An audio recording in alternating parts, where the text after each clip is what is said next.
Only thing, and I'm gonna keep zoning back on this, man. I'm looking at this is what Europeans do across the globe, and the Israelis who you keep seeing on TV. You ever notice that they look straight up European? Mhm. Israel is a nation state.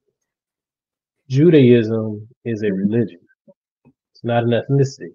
We've Mhm. allowed it to morph into an ethnicity, but it's not truly an ethnicity. And yet, Right.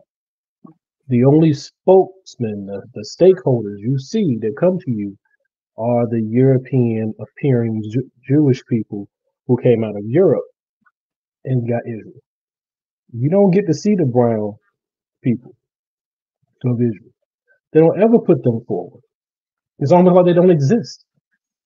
So I look at this and I say, okay, from the time Israel became established, it established an apartheid state and is running as an apartheid state the entire time. The only way that you can effectively run an apartheid system, just look at America with Jim Crow, look at South Mhm. Africa with their apartheid.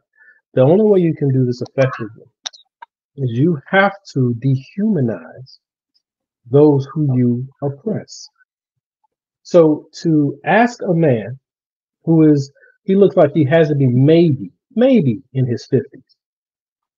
So his entire life, he's grown up under apartheid systems. And he's only one generation removed from the atrocities of the World War II Yeah. assault on his people. So there's nothing that would even lead a rational person to expect him to see the plight of the Palestinians in any true light.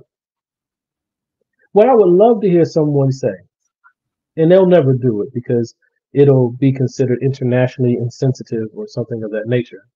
But I want to know, what's the exchange rate? What's the exchange rate? See, in America, I've also, you've heard me mention before, what's the exchange rate of black life to white life? How many white people have to die to equal one black death? How many black people have to die to equal one white death? We know it's not 1 to 1. We know it's not.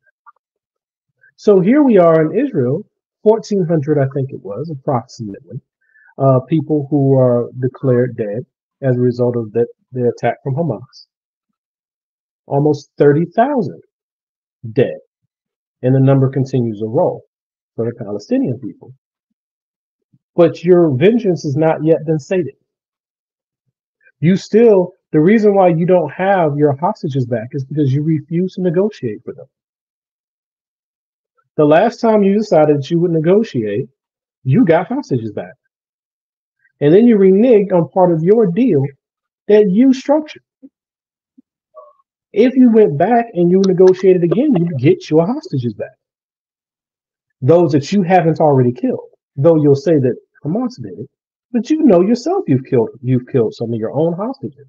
You had, I think it was two who escaped, waving a white flag, running towards the Israeli troops and got shot down by their own people. But you'll blame that on Hamas, and as an extension, you'll blame it on all of Palestine because they're not people to you, just like my people weren't people to the Europeans here.